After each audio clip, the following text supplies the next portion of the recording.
इस चैनल में आप सभी लोगों का स्वागत है। ठीक है ना। आज हम जानेंगे अम्ल, क्षार तथा लवण, JCERT की पुस्तक 10वीं कक्षा का ये दूसरा पाठ, अम्ल, क्षार तथा लवण। ठीक है ना, यानी एसिड, बेस एंड सॉल्ट, इसके बारे में हम जानेंगे। देखिए, एसिड यानी अम्ल, आप नींबू के रस को जानते हैं। ठीक है ना, नींबू के रस में अम्ल पाया जाता है। इसके गुणधर्मों के आधार पर हम लोग इसे परिभाषित करते हैं। ठीक है ना, यानी अम्ल जो है स्वाद में खट्टा होता है। ठीक है, जैसे नींबू का पानी या नींबू का रस। इसके अलावा अन्य फलों में भी एसिड पाया जाता है, अम्ल पाया जाता है। ठीक है, तो हम लोग एसिड को परिभाषित करेंगे तो वो सभी पदार्थ जो खट्टे होते हैं, ठीक है ना, स्वाद में खट्टे होते हैं, उसमें अम्ल की संभावना होती है। ठीक है, और रासायनिक दृष्टिकोण से अगर हम देखें तो अम्ल कई प्रकार के हैं। ठीक है ना, जिनमें मुख्यतः जिनका प्रयोग प्रयोगशालाओं में किया जाता है। ठीक है, वो, और जो हमारे दैनिक जीवन में खाद्य पदार्थों में मिलते हैं वो। ठीक है, तो जो हमें प्रयोगशालाओं में जो सांद्र जो होते हैं, जो स्ट्रॉन्ग एसिड होते हैं, उनमें से आप देखिएगा कि हाइड्रोक्लोरिक अम्ल, ठीक है ना, सल्फ्यूरिक अम्ल और नाइट्रिक अम्ल, अमूमन इसी पर हम लोगों को ज़्यादा फोकस करना है। इसके अलावा जैसे नींबू में साइट्रिक अम्ल पाया जाता है, साइट्रिक एसिड पाया जाता है। फोटोग्राफी में प्रयुक्त करने वाले जो एसिड्स होते हैं उसको ऑक्जेलिक एसिड बोला जाता है। तेजाब जिसको हम बोलते हैं साधारण भाषा में, वो सल्फ्यूरिक अम्ल है, H2SO4। ये क्वेश्चन आता है कि प्रौद्योगिकी में, यानी कि औद्योगिक क्षेत्रों में किस अम्ल का प्रयोग, यानी किस एसिड का प्रयोग ज़्यादातर औद्योगिक क्षेत्र में किया जाता है, तो वो है सल्फ्यूरिक एसिड। ठीक है ना, ये सभी कॉम्पिटिटिव एग्जाम में पूछा जाता है। इसके अलावा जैसे सेव, जैसा कि पहले ही बताया गया कि सेव में जो हम लोग खाते हैं खाद्य पदार्थों में, ठीक है ना, सेव में मैलिक एसिड पाया जाता है। सेव में मैलिक एसिड पाया जाता है। ठीक है, तो इस प्रकार हम अपने दैनिक जीवन में प्रयोग करने वाले जितने भी खाद्य पदार्थ हैं, उनमें जो ज़्यादातर जो खट्टे पदार्थ हैं उनमें अम्ल की संभावना होती है। और बेस यानी क्षार उन पदार्थों को बोला जाता है जो स्वाद में कड़वा या खारा होता है। कैल्शियम हाइड्रोक्साइड, ये भी रासायनिक दृष्टि से हमें प्राप्त होता है, और रासायनिक क्षेत्र में जब हम इस पर काम करेंगे, प्रयोगशाला में जाएंगे, तो हमें कैल्शियम हाइड्रोक्साइड, जिसका सूत्र है CaOHO, ठीक है, OH2, potassium hydroxide KOH, magnesium hydroxide MgOH2, ammonium hydroxide, ये सभी जो है ये खारे, ठीक है ना, क्षार है, और ये सब स्वाद में खट्टे होते हैं। तो इनको हम जांच कैसे करेंगे? ठीक है ना, एसिड है या बेस है, इसका हम लोग किस प्रकार से इसको जांच करेंगे? तो जांच करने के लिए जो इंडिकेटर्स होते हैं, जो सूचक होते हैं, ठीक है ना, उस सूचक को हम लोग लिटमस पत्र जो है उसका प्रयोग करते हैं। सूचक के रूप में लिटमस पत्र का प्रयोग करते हैं, जो लिचेन नामक पौधे से हमें प्राप्त होता है, और उसका हम लोग फीते के रूप में, यानी यह पेपर है, पत्र है, ठीक है ना, उसको हम लोग काट लेते हैं, और ये दो प्रकार के होते हैं, ठीक है ना, लाल और नीला। ठीक है, यदि हम लोग इस सूत्र को जान ले तो एसिड जो है, जैसे अनिल बी, ठीक है, एसिड जो है नीला को लाल में परिवर्तित करता है, और बेस लाल को नीला में परिवर्तित करता है। ठीक है, कहने का मतलब ये है कि अगर लिटमस पत्र, लाल लिटमस पत्र को यदि हम लोग क्षार में डुबोते हैं या क्षार से स्पर्श करते हैं, तो वो लाल लिटमस पत्र जो है वो नीला में परिवर्तित हो जाता है, नीला रंग हो जाता है। ठीक है, और यदि नीला लिटमस पत्र को हम अम्ल में डालते हैं तो वो लाल हो जाता है। तो इस सूत्र को हम लोग अगर जान लेंगे, और इस प्रकार जैसे अम्ल है एसिड है, ये बेस है। नीला से लाल और बेस जो है नीला, लाल से नीला हो जाता है। तो इस प्रकार हम लोग इसको समझ सकते हैं, ठीक है ना।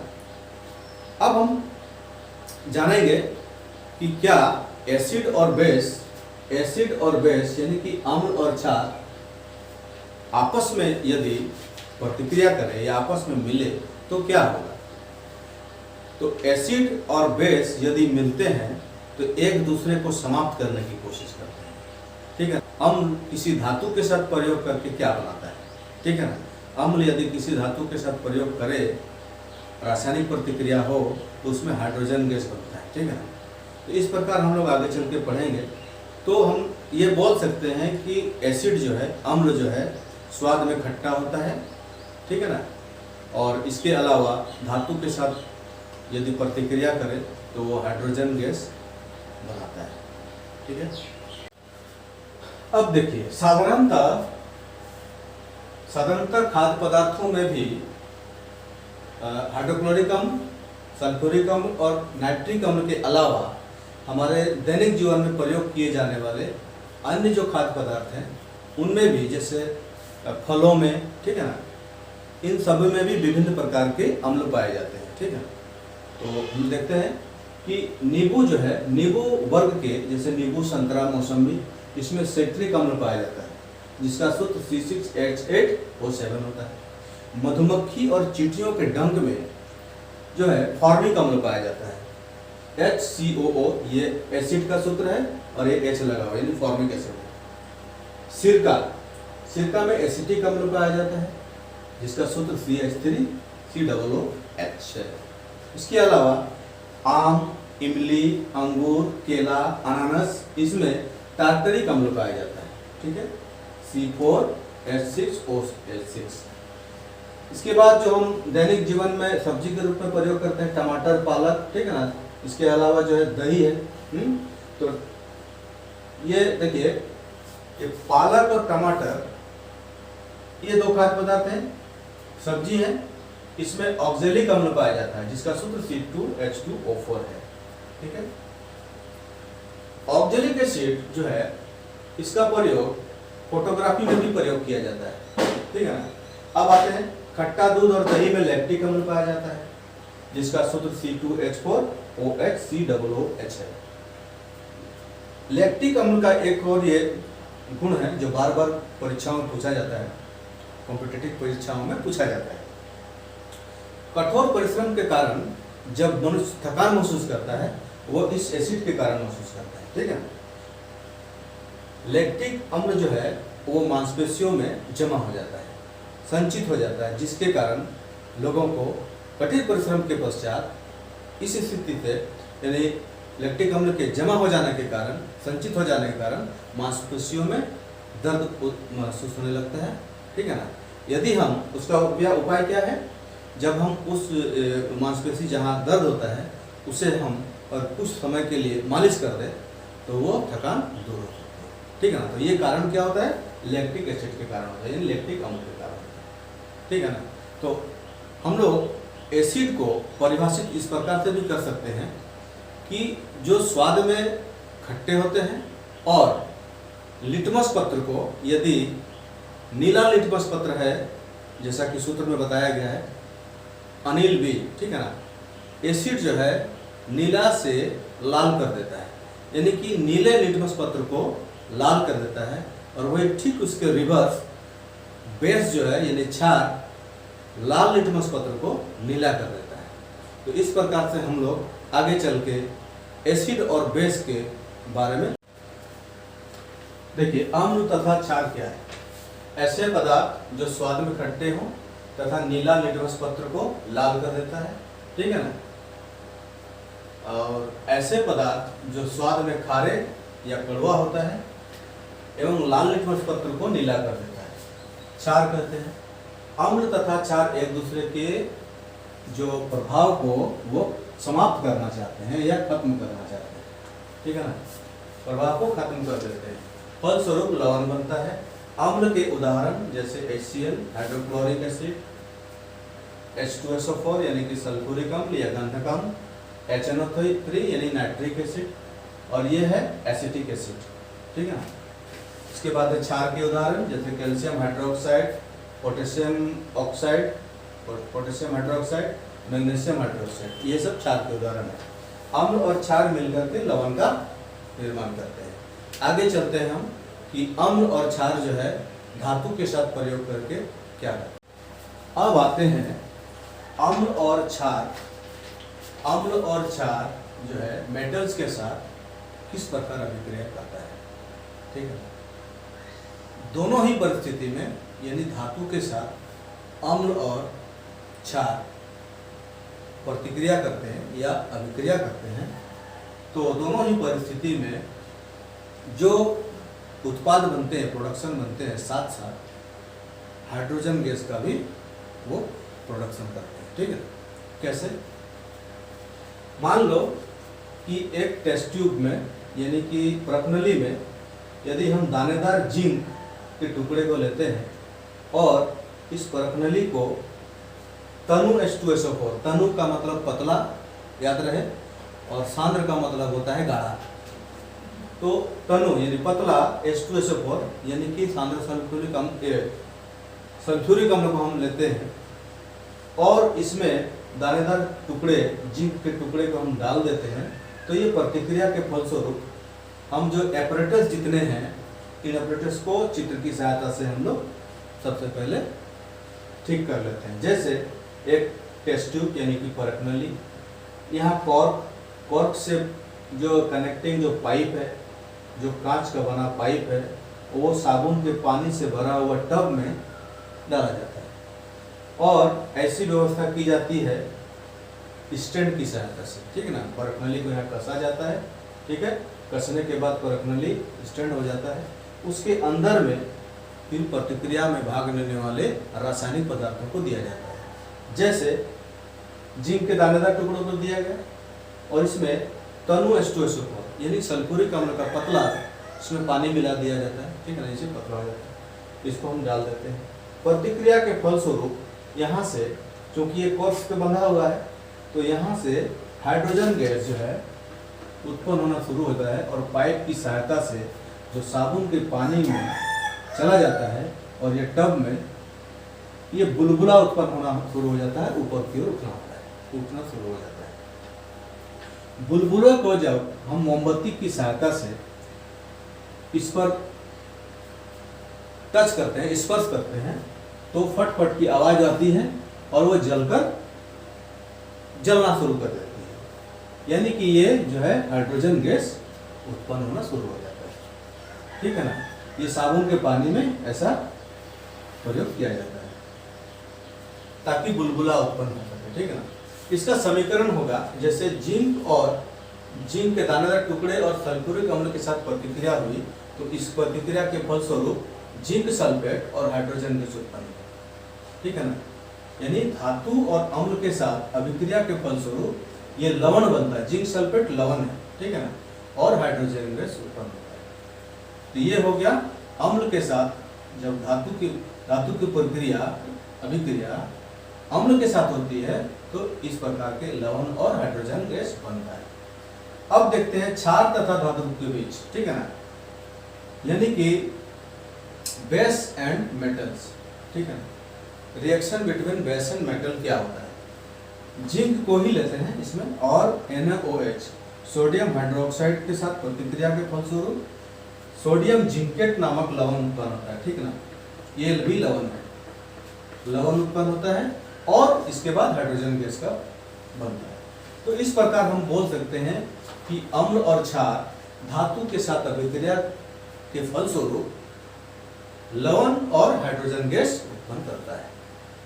तो आप जो जेक की परीक्षा देंगे, बोर्ड की परीक्षा, उसमें हो सकता है कि अम्ल और क्षार की परिभाषा दें और अम्ल तथा क्षार धातु के साथ अभिक्रिया करके क्या बनाती है, इस प्रकार के प्रश्न को भी पूछा जा सकता है। या फिर पूछा जा सकता है कि अम्ल तथा क्षार की परिभाषा दें एवं दो उदाहरण दें, ठीक है ना। इसके बाद हम आगे की वीडियो में पढ़ेंगे कि अम्ल तथा जो क्षार है वो कैल्शियम कार्बोनेट और कैल्शियम बाइकार्बोनेट के साथ कैसे प्रतिक्रिया करते हैं, इससे भी हम लोग आगे जानेंगे। ठीक है ना। तो जितने भी तथ्य बताए गए, जितने भी कंटेंट इसमें दिया गया है, इसको आप नोट में नोट कर लीजिए, ठीक है ना। नोटबुक में आप लोग लिख लीजिए ताकि आपको आने वाले परीक्षा में पूछा जा सके। एक सबसे इम्पोर्टेंट जो आने वाले प्रतियोगी परीक्षाओं में पूछा जाता है रेलवे वगैरह में, ठीक है ना, कि H2SO4 है इसका आंसर, वो ये है कि आपको पूछा जाता है कि औद्योगिक क्षेत्रों में, ठीक है ना, सर्वाधिक प्रयोग किए जाने वाले अम्ल कौन सा है, ठीक है, ये हो सकता है। तो उसमें H2SO4 होगा, यानी कि सल्फ्यूरिक अम्ल। और पूछा जा सकता है कि मनुष्य जब कठिन परिश्रम करता है उसके बाद उसे थकान किस अम्ल के कारण होती है, ठीक है ना, तो वो है लैक्टिक अम्ल, जैसा कि पहले शुरू में ही बताया गया, ठीक है। वो क्यों होता है? क्योंकि जब मनुष्य दिन भर काम करने के बाद उसके मांसपेशियों में दर्द उत्पन्न होता है, वो ये इसलिए होता है कि जो लैक्टिक अम्ल है वो अपने आप फॉर्म होता है और मांसपेशियों में जमा हो जाता है, जिसके कारण मांसपेशियां दर्द करना आरंभ कर देती है। उसको अगर मालिश कर दिया जाए या उस स्थान को घस दिया जाए तो वो जो है ठीक हो जाता है, यानी कि लैक्टिक अम्ल इधर उधर फैल जाती है, जिससे मनुष्य थकान से राहत मिलता है, ठीक है ना। तो ये लैक्टिक अम्ल के कारण होता है। तो इस प्रकार के जो हम लोग जो पढ़ेंगे ना, ये जो है इसको हम लोग जो भी पढ़ते हैं, मान लीजिए इसको बाहर की दुनिया से आपके दैनिक के जीवन में जो घटनाएं घटती उससे जोड़ कर देखना है, ठीक है ना, ठीक है, जिसको हम लोग एक्स्ट्रा करिकुलम बोलते हैं, उससे हमको जोड़ कर देखना है ताकि समझ में आ जाए, ठीक है। ये आपके दैनिक जीवन में प्राय इस प्रकार की घटनाएं घटती हैं जो आप पढ़ रहे हैं उससे रिलेटेड होते हैं, ठीक है ना। देखिए अब जानेंगे अम्ल जो है वो कार्बोनेट और बाइकार्बोनेट के साथ किस प्रकार से अभिक्रिया करता है ना।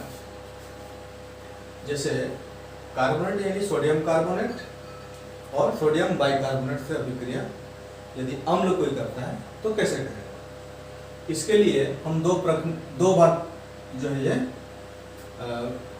अभिक्रिया करवाएंगे। पहली बार जब परखनली लेंगे उसको A नाम देंगे, ठीक है ना, उसमें धोवन सोडा को हम लोग प्रयोग करेंगे, सोडियम कार्बोनेट को, ठीक है ना। सोडियम कार्बोनेट का जो है 0.5 ग्राम माने आधा ग्राम सोडियम कार्बोनेट लेंगे परखनली के अंदर। इस अपरेटसों को यानी परखनली ट्यूब्स है ना, स्टैंड, इस प्रकार से हम लोग सजाएंगे पहले। तो इसके बाद परखनली के अंदर आधा ग्राम यानी कि 0.5 ग्राम सोडियम कार्बोनेट लेंगे। पहली बार जब प्रयोग करेंगे तो A नाम देते हैं, ठीक है। और उसके बाद उसमें 0.2 ml, ठीक है ना, 0.2 ml तनु HCl लेंगे, यानी कि HCl का जल का घोल लेंगे, ठीक है। उसमें जल डालेंगे तो तनु हो जाएगा। इस पे जब हम डाल देते हैं तो प्रतिक्रिया के फलस्वरूप एक गैस उत्पन्न होती है। गैस जो है इस कनेक्टिंग ट्यूब के साथ इस प्रकनली में जाता है जहां चूने का पानी जो है पहले से भरा हुआ है, ठीक है, ठीक है। तो इस अभिक्रिया के फलस्वरूप इन दोनों जो रसायन दिया गया है HCl और सोडियम कार्बोनेट, इन दोनों के प्रतिक्रिया के फलस्वरूप कार्बन डाइऑक्साइड और जल प्राप्ति होगा, ठीक है ना, और NaCl प्राप्त होगा, ठीक है। इसको हम एक समीकरण के अनुसार अगर देखते हैं कि ये सोडियम कार्बोनेट है, ये HCl अम्ल है, सोडियम क्लोराइड बनता है यानी लवण बनता है, प्रतिक्रिया के फलस्वरूप लवण बनता है, जल बनता है, उसके बाद कार्बन डाइऑक्साइड बनता है, ठीक है। यानी हम ये बोल सकते हैं कि अम्ल के साथ यदि सोडियम कार्बोनेट यानी कि कार्बोनेट, ये कैल्शियम कार्बोनेट भी हो सकता है, ये सोडियम कार्बोनेट का जब हम लोग प्रतिक्रिया करते हैं तो नमक यानी कि लवण बनता है, जल बनता है और कार्बन डाइऑक्साइड गैस बनता है। तीर का निशान ऊपर की ओर दिया है, ठीक ना, ये गैस है। इसी प्रकार हम लोग क्या करेंगे, दूसरी बार प्रयोग करेंगे B नाम करके, ठीक है, परखनली का नाम B हो गया। अब दे देंगे बेकिंग सोडा, इसको बोलते हैं बेकिंग सोडा, जो आप अपने रसोई घरों में विभिन्न प्रकार के व्यंजन बनाने में उसे और ज़्यादा फुलाने के लिए जो हम लोग प्रयोग करते हैं बेकिंग सोडा, वो है बेकिंग सोडा। ठीक है, ये है बेकिंग सोडा और ये है धोवन सोडा। ठीक है, धोवन सोडा का प्रयोग हम लोग करते हैं पहली बार। दूसरी बार बेकिंग सोडा का हम लोग प्रयोग करेंगे। बेकिंग सोडा भी 0.5 ग्राम लेते हैं, उसमें 0.2 ml मिलीलीटर तनु HCl डाल देते हैं, यानी हाइड्रोक्लोरिक एसिड डाल देते हैं इसमें। और प्रतिक्रिया के फलस्वरूप क्या होगा? प्रतिक्रिया के फलस्वरूप भी सोडियम क्लोराइड लवण बनेगा, जल और कार्बन डाइऑक्साइड की प्राप्ति होती है।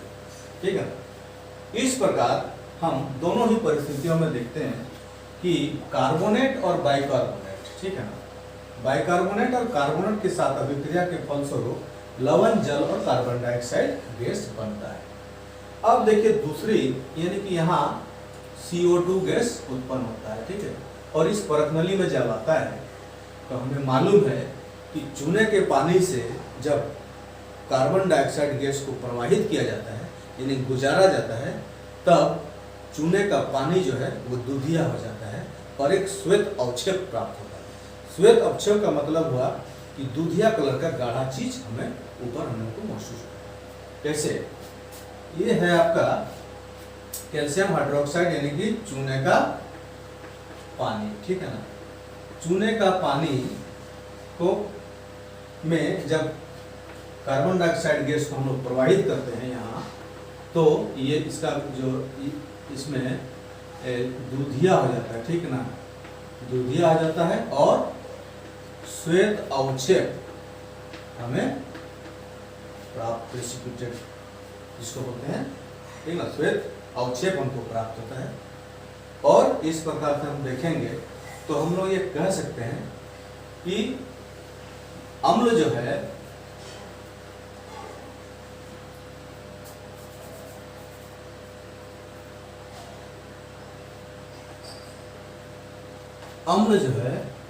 कार्बन धातु का कार्बोनेट और बाइकार्बोनेट के साथ अभिक्रिया करके लवण, जल और कार्बन डाइऑक्साइड गैस बनाता है। ठीक है ना, इस प्रकार हम लोग इसे लिख सकते हैं। आगे है कि अम्ल जो है वो अम्ल क्षार के साथ अभिक्रिया करके क्या करता है? अम्ल और क्षार अगर आपस में अभिक्रिया करेंगे तो क्या होगा? अब है कि अम्ल तथा क्षारक की प्रतिक्रिया। ठीक है ना, एक तथ्य ये भी जान लें कि क्षारक और क्षारक में क्या अंतर है। ठीक है ना, क्षार जब ये ठोस हो, ठीक है, लेकिन उसे किसी जलीय विलयन में हम लोग डाल देते हैं, जैसे साबुन के एक टुकड़े को यदि हम लोग बाल्टी के अंदर डाल देते हैं और विलयन बना देते हैं तो वो क्षारक हो जाता है। क्षारक यानी विलयन, क्षार का विलयन रूप जो होता है वही क्षारक है। ठीक है ना, तो क्षारक में अंतर स्पष्ट हो गया। अब अम्ल और क्षारक इन आपस में जब ये दोनों प्रतिक्रिया करते हैं तो क्या होता है?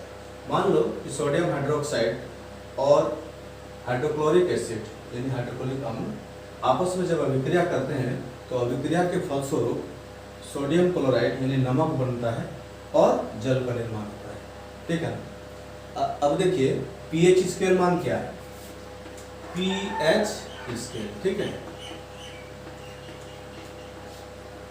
ठीक है ना, इसे हम, चूंकि हम जानते हैं कि अम्ल में और क्षार में जब H+ आयन यानी हाइड्रोजन का प्लस आयन ज़्यादा होता है और OH का माइनस आयन, ठीक है ना, OH का ऋणात्मक आयन कम होता है और हाइड्रोजन का प्लस आयन जब ज़्यादा होता है तो वो अम्ल होता है।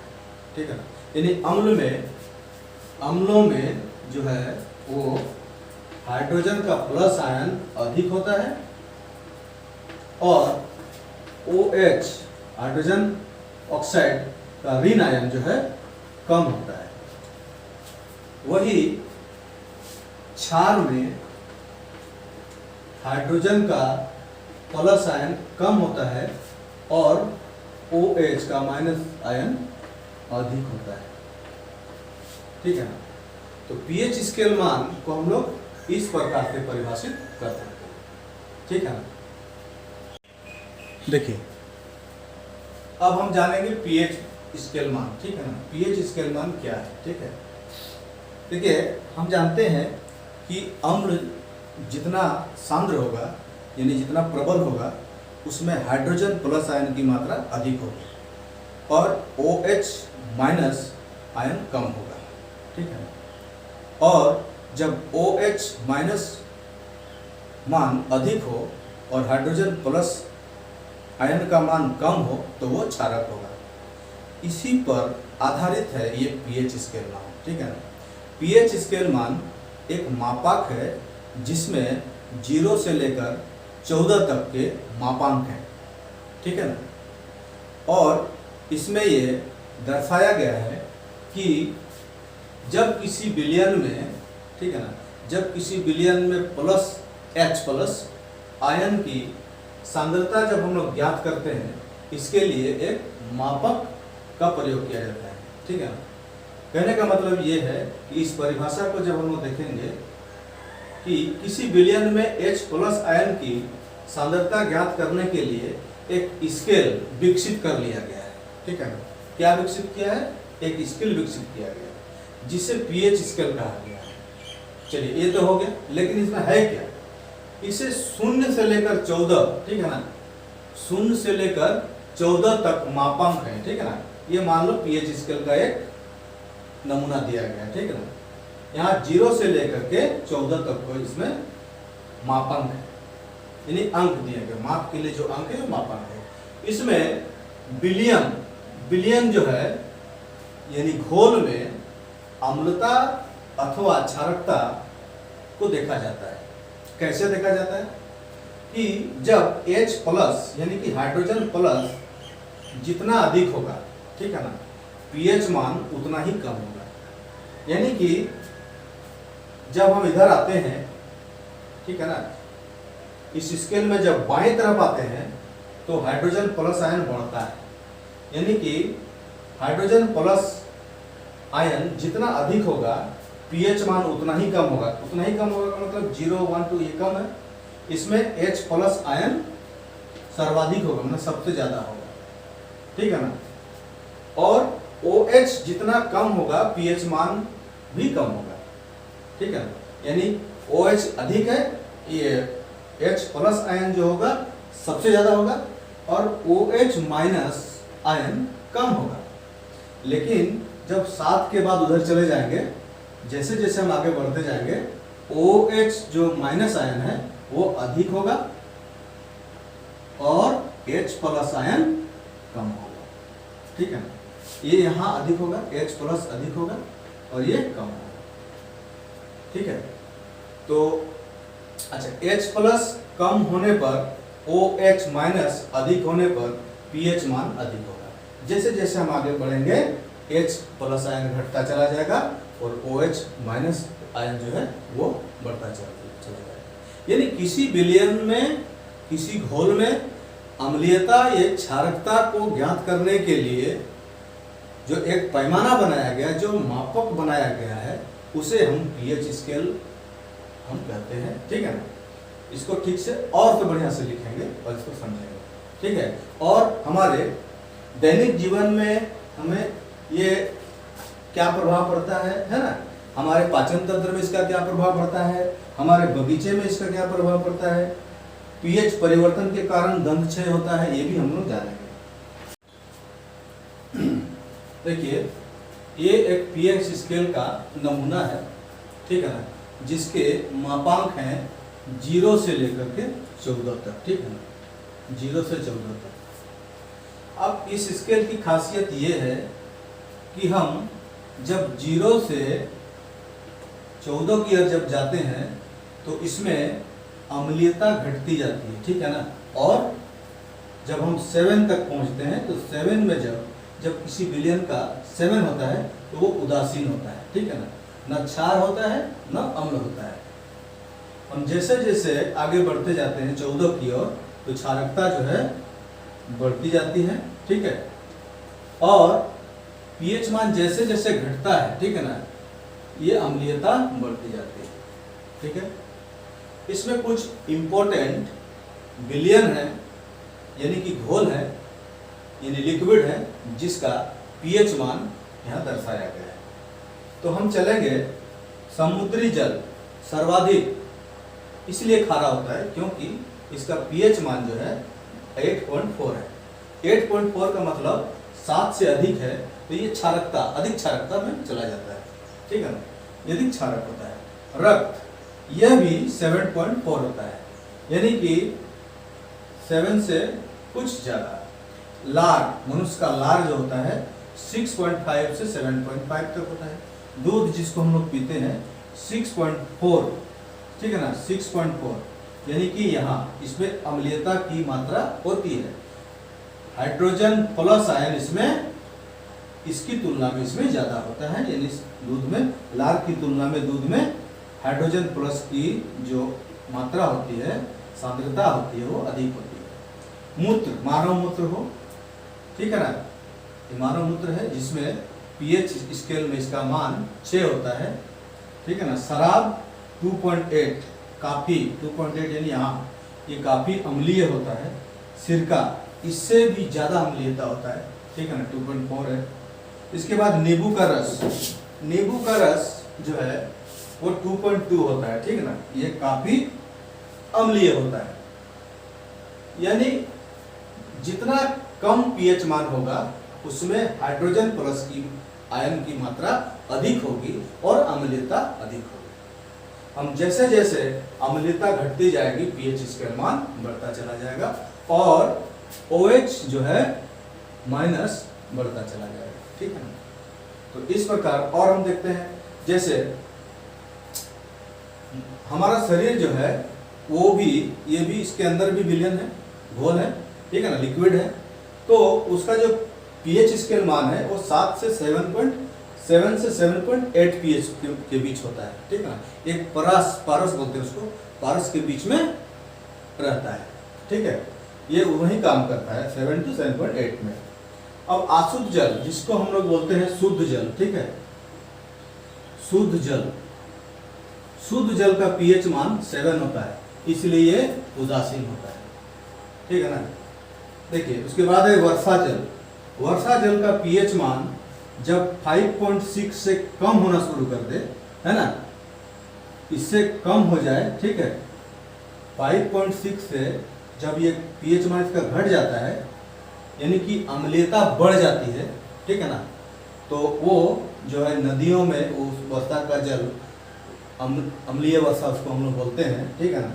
5.6 पीएच स्केल मान में 5.6 से कम हो वर्षा जल तो उसको हम लोग अम्लीय वर्षा बोलते हैं। क्या बोलते हैं? अम्लीय वर्षा। अम्लीय वर्षा यही जब नदी में मिल जाता है तो नदी का पानी अम्लीय हो जाता है और उसमें जीवित रहने वाले जो प्राणी हैं, जीवित प्राणी को प्रतिकूल असर पड़ता है, ठीक है ना। इसी प्रकार हम आगे इसके प्रभाव भी पढ़ेंगे, ठीक है ना।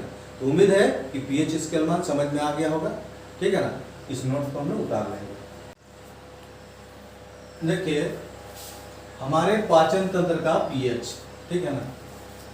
हमारे पाचन तंत्र में जो भी हम भोजन के रूप में ग्रहण करते हैं वो हमारे उदर में चला जाता है, ठीक है ना, यानी अमाशय में चला जाता है। उसके बाद यकृत की सहायता से छोटी आंत, बड़ी आंत, ये आगे का प्रोसेस है। लेकिन यहाँ क्या होता है, जब उदर में चला जाता है भोजन के छोटे छोटे टुकड़ों को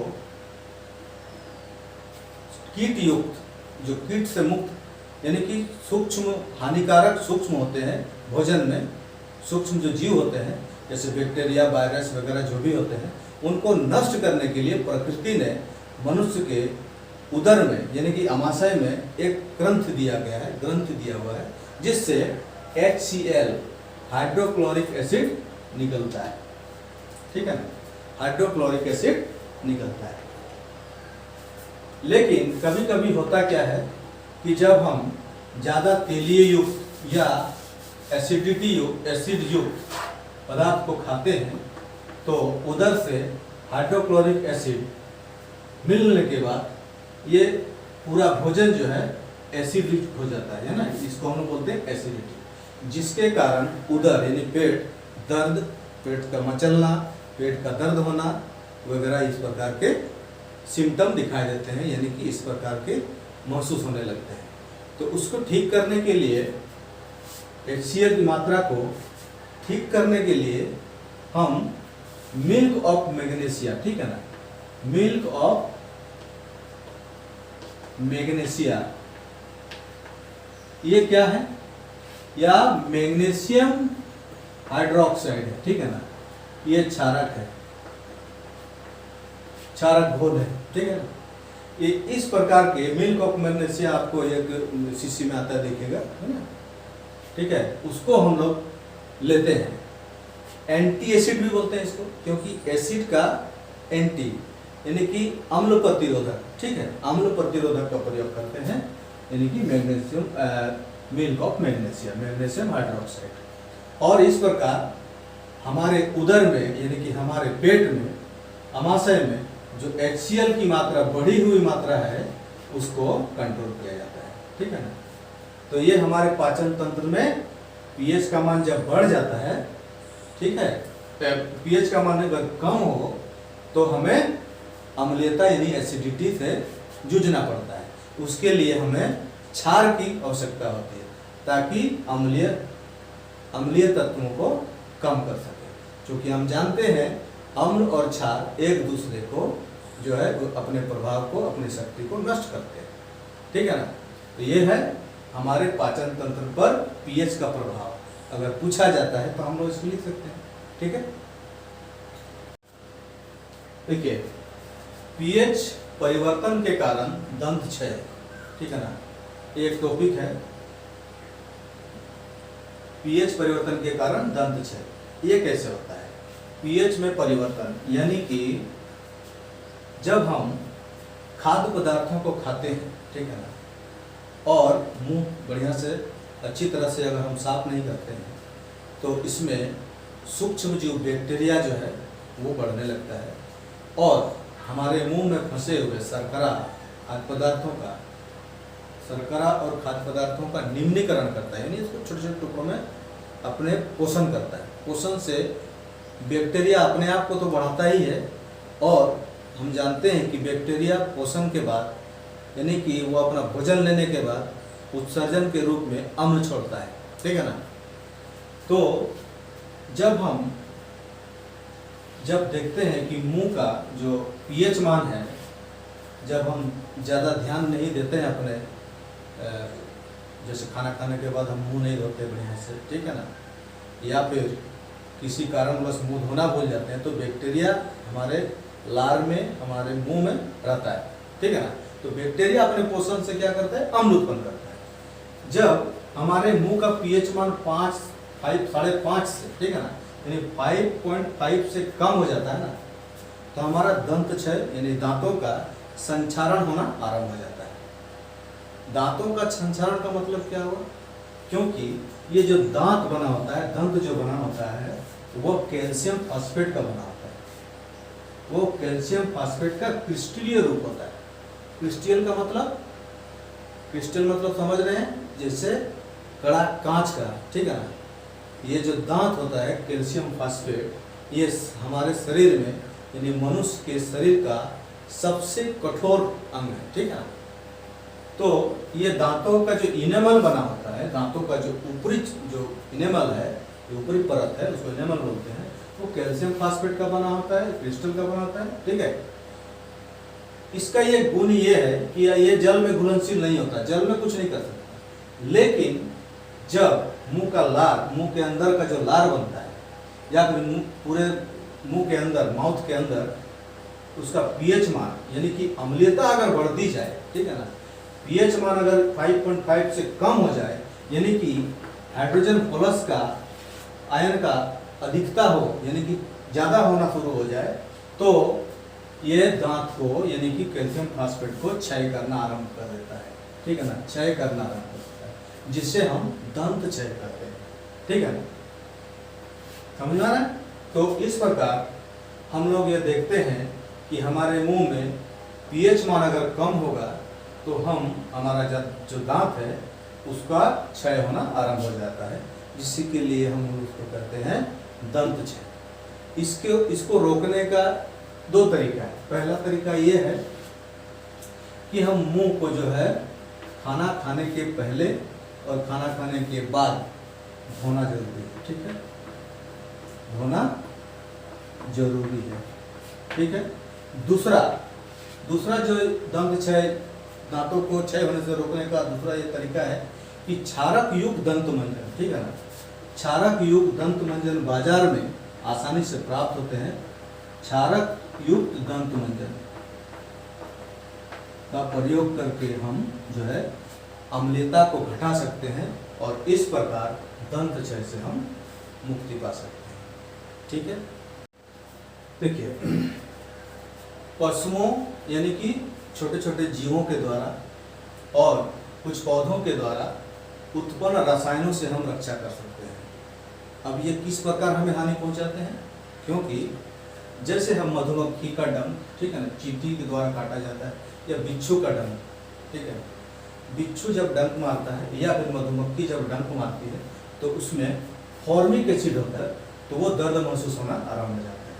इसी प्रकार खुजली पत्ता कहें या नेटल का पत्ता में मधुमक्खी, चींटी, बिच्छू ये डंक मारते हैं, ठीक है ना। डंक के द्वारा वे फॉर्मिक एसिड छोड़ाता है, ठीक है ना, उनके द्वारा फॉर्मिक एसिड छोड़ा जाता है, जिससे मनुष्य का शरीर दर्द करना आरंभ कर देता है। उससे बचने के लिए ये एसिड है, फॉर्मिक एसिड है, इसको शिथिल करने के लिए या इसको उदासीन करने के लिए हमें क्षारक की आवश्यकता है, ठीक है ना।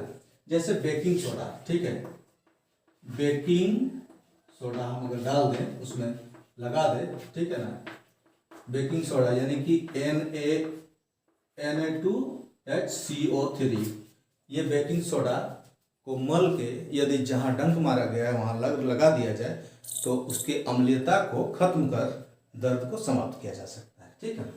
इसी तरह नेटल का पत्ता यानी कि खुजली का पत्ता, खुजली के पत्ते के अग्रभाग में रुएनुमा जो सुई होते हैं, है ना, ठीक है, सुई के कारण जो हमें बहुत बारीक होते हैं, दिखाई नहीं देते हैं, उनके अंदर जो अम्ल होता है वो मैथेइक अम्ल होता है, उसे भी उदासीन करके यानी कि क्षारक के उपयोग से हम उसको उदासीन कर सकते हैं और खुजली से बचा जा सकता है, ठीक है ना।